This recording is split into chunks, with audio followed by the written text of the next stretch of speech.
Hey, everybody, this is Dave. This is Taylor. This is Chris. This is Rami.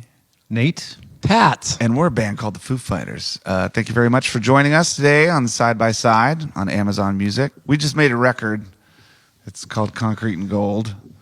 We made the record with a guy named Greg Kirsten. But one of the things he's great at is building these beautiful harmonies. His sense of melody and harmony and arrangement and composition is pretty deep. And so I would like to start with a song on the new record called Dirty Water, because I think that song is representative of Greg's finest work and what the FooFighters do.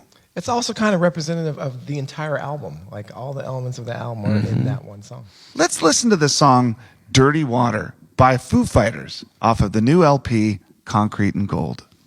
That was really good. Do you like the way I said that? I do.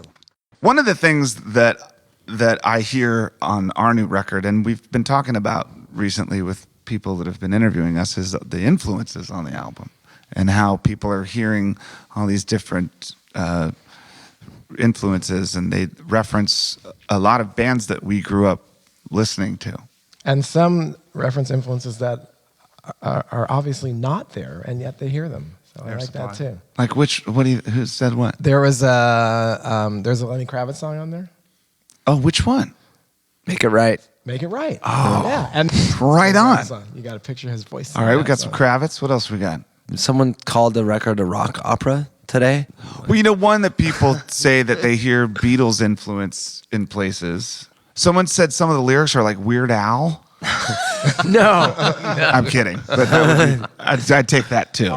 The Beatles thing is interesting because there's a song on the record called Sunday Rain that we have a guest drummer who was in the Beatles. I think his name's Paul McCartney. You may have heard of him. He played drums on a song that Taylor sings called Sunday Rain. This is correct. Let's listen to that song. Let's. This is a song called Sunday Rain from the FooFighters' new LP, Concrete and Gold. Go. Now, having been a band for 22 years, we've done a lot of touring, and there have been some good times.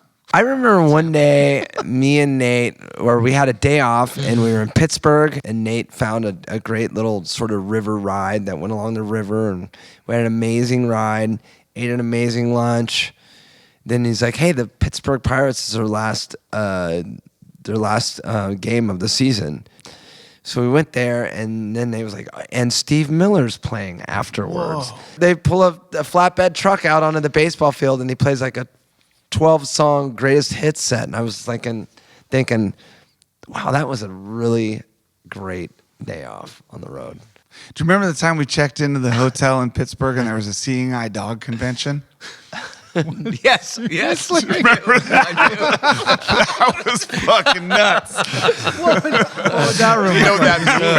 It was just really weird, man.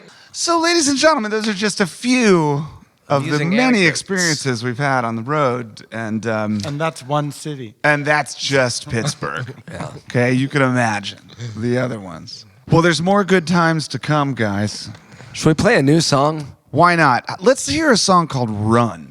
This is the first single that came off of the new album Concrete and Gold, and let's run right into it. Oh! I want to talk about another new song. It's called The Sky is a Neighborhood. It's off of our current LP, Concrete and Gold. It was the last song we recorded for the record. Yep. And that was just a last minute idea. You just came in with that song and showed it to us and recorded it really quick. Yeah, I remember we played it. I wrote a new song. Okay, we practiced it a few times, and you're like, let's record it. I went on vacation, and I was lying down looking up at the night sky and looking up at the stars, and I just imagined that the sky was like a neighborhood, because I believe that each one of those little stars, there might be something out there, that there's more life out there than we know. And so I just imagined the sky being this neighborhood of life, and that we're kind of blowing it. Like, we're the noisy neighbors, Like we're fucking it up for everybody else. You know what I mean? For the cheeseball Like, white nobody wants trash to be neighbors. that guy. Yeah. And it became. And I actually wrote the song. I didn't even have my guitar. I just wrote it in my head. And when I came home, I picked up a guitar and figured out the chords, and then we went for it pretty quickly. This song is called "The Sky's a Neighborhood," as described by all of the things we just said. Here's another old track from back in the day. I mean, there's been a lot of records, so I guess something that's maybe 8 or 10 years old would be considered an old song. Let's listen to the song "Walk." We actually wrote this song for the album that came before it. Yep. For Echo, Silence, Patience, and Grace. We wrote this song "Walk." It came towards the end of the album, and I'm like, oh, I got a good one. This is going to be amazing. Our producer said, no, it's not a good song. It's not a good song, so we didn't do it. But I did write it about teaching my kids how to walk down my driveway. Yeah. That they've all learned how to walk going up and down the driveway of my house. But we didn't record it until we made the album "Wasting Light," which we did in my garage. And we made a fun video for it. We sure I got did. run over by a golf cart. Yeah. You did. Yeah. I pissed And myself. And you Poo. pissed yourself. I pissed myself. Yeah. What'd you do in that video, I Pat? didn't eat poo. Tell me about this. Oh, what happened? Oh, I punched you or something. You worked in a convenience store in the video. Oh. Yeah. And Nate, you worked at a fast food place. Yeah, and either got hamburger in the face or put it on. I think But I remember the first time I smashed it in your face, the cheese was still hot. Have I seen this And video? it burned your I don't remember any of forehead. this. Do you remember that? That was an actual reaction that you were having. Yeah, no And then acting makeup had to come in because you had like a cheese burn. Burns. Cheese burns. cheeseburger. It was a cheese burner. This burnt Double square cheeseburger. on his face. It was a double. Yeah, this is a song called "Walk." It's from our album "Wasting Light." Came out a while ago. It's considered old now. Now, I know that I have one guitar that I've used on every album.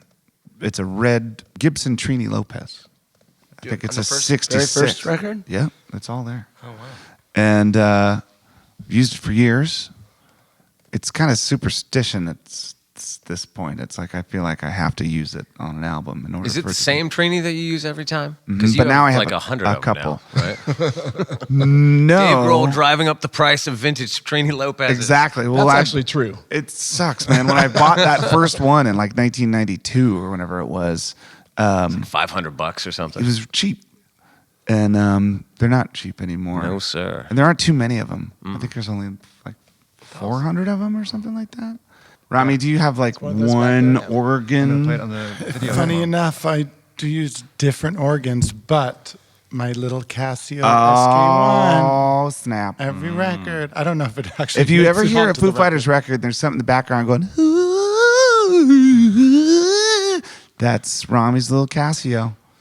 got it for my bar mitzvah. Or on this Did you record, really? it could be your vocals. Mazel, dude. That's amazing. Mazel, dude. Wow. That's killer. And on this record, I played my non-reverse Firebird. It's Yeah. a 68 non-reverse Firebird, and I probably played it on just about every tune. Because, I don't know, I was just kind of obsessed with that guitar throughout the time that we were working on that. And I also got a hand-wired AC-15 right before or during the making of the record, and we used that a lot. So those two things together. Do you think that maybe you played that combination of stuff on the song Arrows? Oh, yes, I remember that. Absolutely. This song's called Arrows, and it features the combination of equipment that Chris Shiflett just described. All right. Well, I feel like we've played some new stuff. We played a couple old things. Let's go out with a big bang. Yeah. Let's play one older track. Taylor, pick an old track. Go for it. How about, here's a song I love. It was off One by One. It is called, and we haven't played it in a long time, but it's one of my favorites. It's called Have It All. Oh, yeah. Off One by One. So from Have It All, back then in 2001, Yep. Two. to One, yeah. today, we've covered a lot of ground, made a lot of records, played a bunch of shows, had some wild experiences on the road. And I mean, who can ever forget the baseball game in, I know, in Pittsburgh? Woo! That CNI dog convention. Wow. Wow. So, Yeah, thanks for listening, everybody. You've been listening to Side by Side on Amazon Music with our band, the FooFighters. We're going to play a song called Have It All from the 4th LP, which is called One by One. But then let's end it with the last song on the new record, which is actually the title track. It's called Concrete and Gold. Thank you very much for hanging out with us. You're listening to Side by Side on Amazon Music with the FooFighters. Let's hear Have It All, and then one last track, Concrete and Gold.